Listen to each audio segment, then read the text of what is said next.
ইরানের সর্বোচ্চ নেতা আয়াতুল্লাহ আলী খামেনির জানাজা ও দাফন অনুষ্ঠানে বাংলাদেশের প্রতিনিধি হিসেবে যোগ দিতে তেহরান যাচ্ছেন জাতীয় সংসদের স্পিকার মেজর অবসরপ্রাপ্ত হাফিজ উদ্দিন আহমদ। পররাষ্ট্র মন্ত্রণালয় সূত্রে এ তথ্য নিশ্চিত হওয়া গেছে।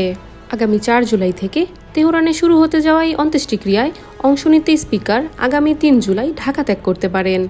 ইরানের পার্লামেন্ট স্পিকার মোহাম্মদ বাঘের গালিবাফের বিশেষ আমন্ত্রণে তিনি এই সফরে যাচ্ছেন।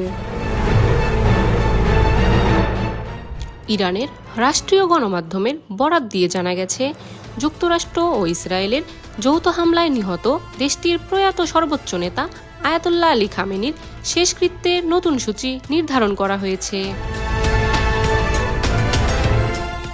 4 জুলাই রাজধানী তেহরানে শুরু হবে 3 দিনব্যাপী জানাজার মূল আনুষ্ঠানিকতা।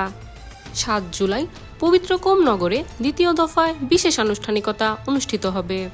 9 জুলাই খামেনির জন্মস্থান মাশহাদে তাকে দাফন করা হবে। এর আগে গত মার্চ মাসে এ দাফন প্রক্রিয়া সম্পন্ন হওয়ার কথা থাকলেও যুক্তরাষ্ট্র ও ইসরায়েলের সঙ্গে যুদ্ধ দীর্ঘায়িত হওয়ায় তা স্থগিত করা হয়েছিল।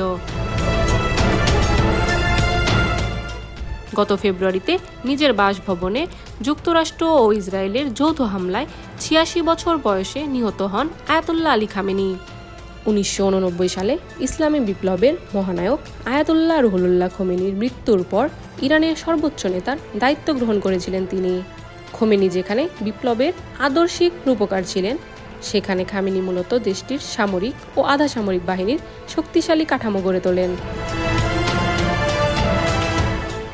খামেনির মৃত্যুর পর তার উত্তরসূরি হিসেবে দায়িত্ব নিয়েছেন ছেলে মুস্তফা খামেনি। তবে যুদ্ধ শুরুর পর থেকে তিনি জনসম্মুখে অনেকটাই অনুপস্থিত।